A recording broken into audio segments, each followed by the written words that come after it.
कैसा होगा। एक घटना सुनाता हूँ मेरे घर की और अपनी बात खत्म करता हूँ कि आने वाला हिंदुस्तान कैसा होगा, ध्यान से समझने की ज़रूरत है। कुछ चंद वर्षों पहले की बात है, तब मेरी माँ थी, आज अब तो दुनिया में नहीं है। मेरे घर की नाली चौक हो गई। अब नाली चौक हो जाती है तो आप घर में कुछ काम नहीं कर सकते हैं, बाथरूम को इस्तेमाल नहीं कर सकते हैं, किचन को इस्तेमाल नहीं कर सकते हैं। मेरी पत्नी बहुत चिंतित हुई। उसने घर में हमें जो सफाई में मदद करता है उसको फ़ोन किया।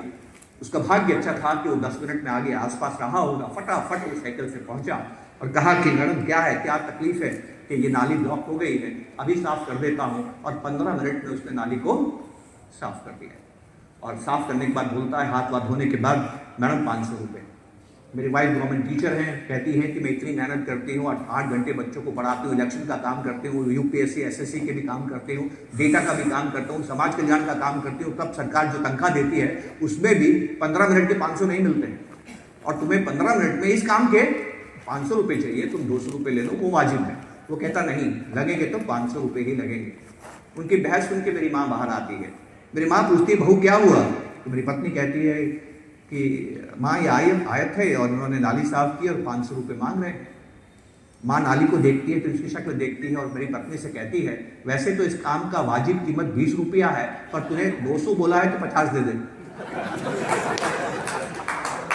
तो 50 दे दे। अब मैं इस बहस में मत जाइए कौन सही है कौन गलत है, वो बहस बेमानी है, ठीक है। अब वो बहस कर रहे हैं, इतने में मेरा बेटा कॉलेज से आ गया। बेटा तुरंत समझ गया क्या हो रहा है।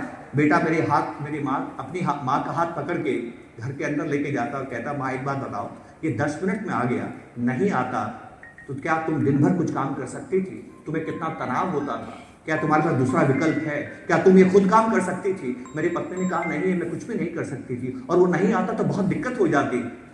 तो वो कहता है, माँ आपको कितनी शांति उसने दी है, उसको आप 500 रुपये भी दीजिए और 50 की टिप भी दीजिए। अब मेरे घर में 3 जनरेशन है। मैं इस बहस में नहीं जाना चाहता कि कौन सही है कौन गलत है। मैं सिर्फ आपको एक बात कहना चाहता हूं, आप 2025 में निवेश कर रहे हैं। 2030 का हिंदुस्तान, 2035 का हिंदुस्तान, 2040 का हिंदुस्तान मेरे बच्चे के कंधे पे निर्भर करता है कि माँ के कंधे पे। ये समझने की बात है। मेरी माँ तो दुनिया में।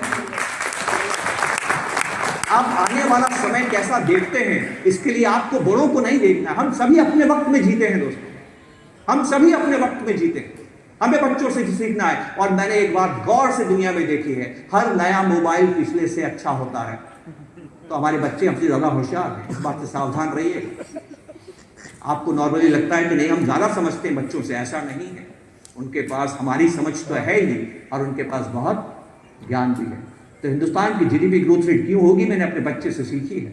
वो खर्च करता है, दिल खोल के खर्च करता है। मैं कहता हूँ, बेटा ऐसा खर्च मत किया कर, ये बुरी बात है। एक दिन बुलाया, 15 मिनट का भाषण बुलाया, देख मेरी जिंदगी से सीख, मैं क्या करता हूँ, पैसा बचाता हूँ और निवेश करता हूँ, पैसे से पैसा बनाने की कोशिश करता हूँ। वो मुझे कहता है, पिताजी मेरा 15 मिनट का भाषण सुनने के बाद में ईमानदारी से एक बात का जवाब दीजिएगा। मैंने कहा, हाँ बेटा बोल, ये जो आपने पोर्टफोलियो बनाया है और जैसी आपकी जीने की आदतें हैं, ये आप खर्च कर पाएंगे क्या? ये भी मुझे ही करना है। उसने गलत बोला या सही बोला? ये हर घर की कहानी है। तो एक तरफ तो सुनामी है कि प्राइमेसी बायस बदल रहा है, एक तरफ खर्चने की आदतें बदल रही है। बताइए आने वाला हिंदुस्तान कैसा होगा? फैसला आपका, चिंतन आपका, मनन आपका। नमस्कार, जय।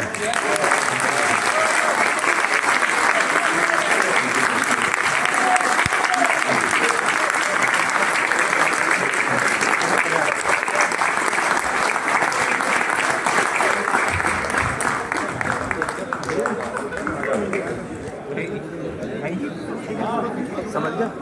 सही बात है। I think we are all speechless now. At least I for sure am. But we have to move forward. I would request Ajay Sharma ji and Sanjay Bhan ji to please